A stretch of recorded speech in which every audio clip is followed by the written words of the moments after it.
Hi everybody, today I'm here to talk about fear and how to overcome that fear. The first thing to understand about fear is that your body is not enjoying it, is not making you feel anxious because it wants to just be anxious, or because a lion is running after you and your body is just like not smart enough to see that there is no lion, but it's just in your nervous system. Your body is very, very smart. Like we don't give it enough importance sometimes. Like we just think, okay, I'm nervous, something is going on, it doesn't matter that much, I'm just gonna not think about it, or just drink over it, or take a Zenny, or do something like that. It's just doing something that shuts it off instead of looking at it. What have helped me in the past was to sit with it, and it's not easy, but I have learned, I have done enough work on myself and enough healing to be able to sit with my body and realize this is not supposed to be here. Like it's here, I don't prefer for it to be here. Why is it here? Like, why is all this anxiety making me panicky and making me just frozen? That evening, I was like frozen in bed. If I remember, like the last time I did this exercise, I was just frozen in bed, scared to death because I had like a toxic person in my life and I didn't know how to handle that person. And yeah, I just sat there and I thought, okay, let me see if I sit with it and just feel very uncomfortable, what happens? Because everything I have tried before did not work. So maybe this will work. So I sat there with my fear, and what came up is that when you sit with those emotions that are that strong and you give them attention, they tend to, after a little while, lower. Like you will never be sitting with, at the beginning they like you feel them more, not because they are more like you became more anxious, but because you gave them your full attention, so you feel the whole feeling. Because before maybe you only felt 80% because your brain wasn't attuned to it and you were thinking about something else, so part of you was focusing on something different.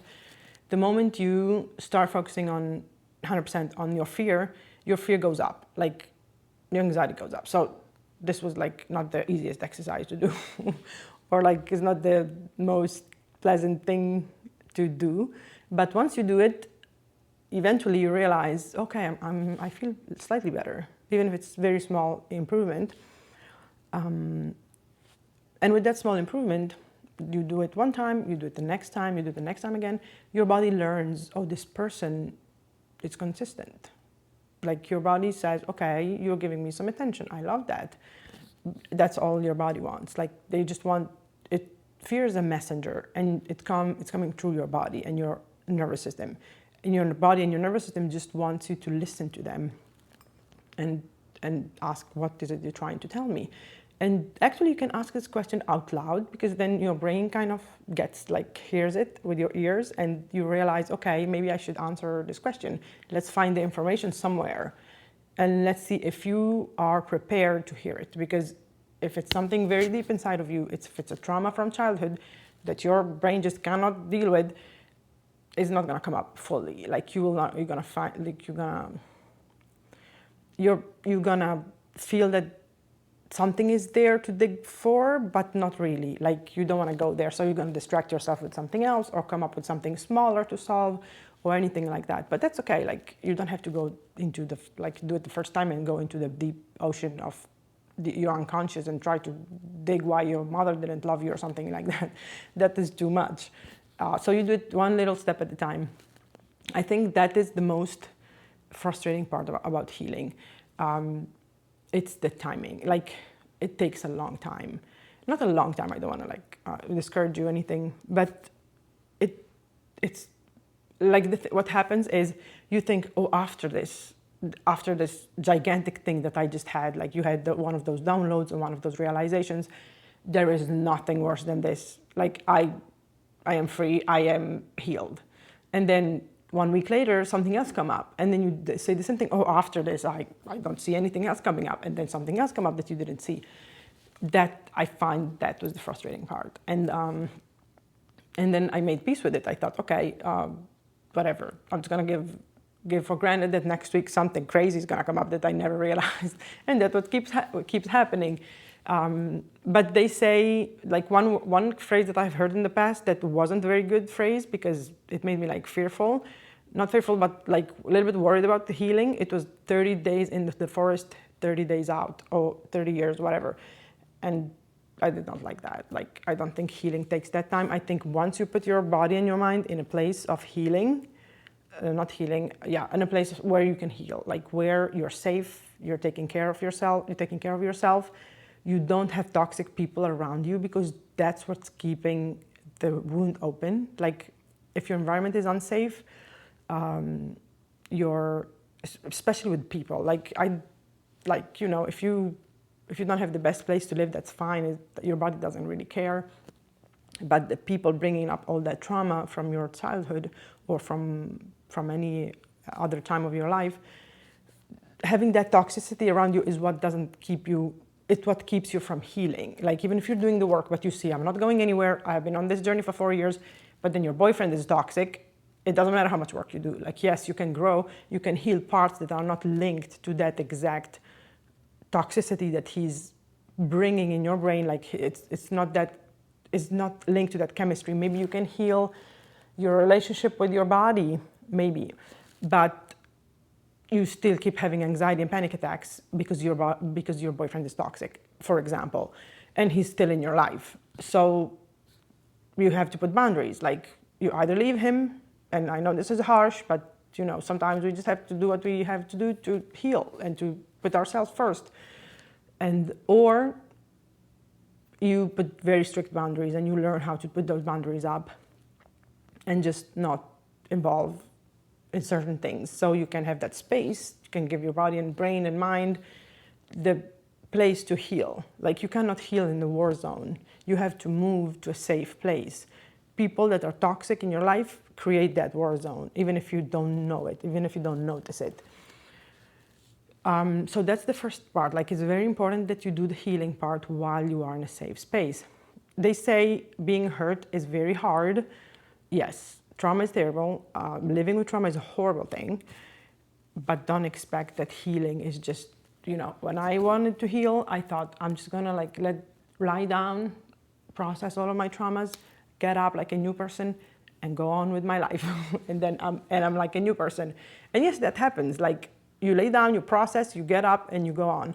The problem is there's a lot of traumas. There's a lot of things in your life that happened without you even knowing, like your relationship with your mom, how about your relationship with your dad, relationship with your sibling, and all that. And you don't have to to go ahead and to go and pick each one relationship and work on it. No, you just need to heal. Like, are you a people pleaser? Like, you just need to work on your symptoms. Are you a people pleaser? Okay, go look, why is that? And have the courage to look at the memories.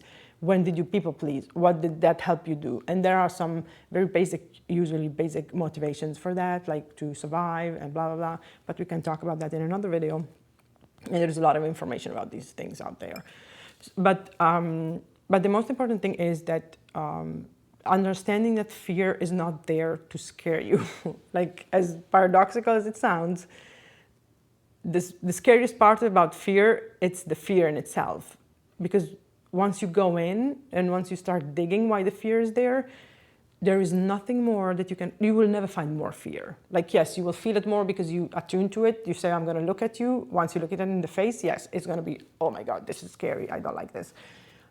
But then it's going to slow down, especially if you do it repeatedly. Like, you show your body that it can trust you with giving it, it can trust you with the attention. Like, you can trust me that once a week I'm going to sit with you and let you tell me what they're afraid of. And that's how you work with your body. Like, stop treating your body like it's an extension of you doing what you want it to do, because that's trouble. Like, that's gonna make you not have a healthy relationship with it. And bodies have their own ways of communicating with us. They are messenger. And the more we intertwine that relationship, the more whole we are. But as long as we're separated, body, mind, spirit, things can get painful or uncomfortable or not how we want them to be. So yeah, taking fear as a messenger and asking, why are you here? What are you trying to tell me? Important also that you validate it. Like if you say, I validate you, I know you are here for a reason. Like just keep it simple. Just think about these things, or even say them out loud. That's even more helpful. Like just say, I validate you, I know you are here to protect me. I don't know why you are here. I don't like this feeling, but I know you are here for a reason, and I'm not trying to push you away. I want to hear what you have to say so I can let you go. And if you say those things, fear is gonna tell you what it is. It's gonna hit you in the moment, maybe. It's gonna come 3 days after in some situation that usually not pleasant, like something that happens. Then you take that information. And that's also another thing, like whenever you do this exercise, start being careful about what happens around you, because things will start happening, like your car breaks down and you have to figure that out. And it's like a way to tell you, let's deal with this in a different way. Like, let's say you have a money issue and your car broke down and you go, okay, I have a friend that can fix my car. Let me take my car to that friend because I can save money. Okay, then you decide that the mechanic is too expensive. Let's try if this friend can fix it. The friend makes it worse. And that is your lesson. Like, okay, I need to be more generous with my money when it comes to my car because I love it and it's important, and I have money traumas that I have to go heal. Like, but that's the clarity of mind that you have to have, like being very instrumental about it. What is this here for? Not make it about, oh, that person is so jealous, that person is so evil, that person is not wanting the best for me. No, people don't even exist. Once you start doing this work, it's not about them. Like, they do nothing wrong. Like, you don't look at them, not meaning that they don't do anything wrong, but if you want to keep the focus on healing only, the other people are just a reflection of you. Like, if you see someone doing something that you don't really like, ask yourself where you do that. Like, if someone is always late or something, or like controlling or something like that, ask yourself where you do that. Or how did you experience that in your past? Were you controlled by other people? So it's always information about us. It's never about the other person. So, and the person in our matrix, like in our everyday matrix life, are a perfect reflection of our inner world, of how we grow up and how much work we have done up to this point. Let's say you have one good relationship and everybody else is just like my boss is toxic, my boyfriend is toxic, my kids bother me. It means that there is more work to do, but you have that one good friend that you can trust because you have done work, or there's a part of you that has not been traumatized in that sense. So you can keep that good, healthy relationship. That's your healthy part. And you know it because your body is relaxed around that person. You feel better once you leave that interaction. There is a lot of signs that you can read to know if a person is toxic or not. And we can talk about that in some other time. But yeah, focusing on fear again. Let me see.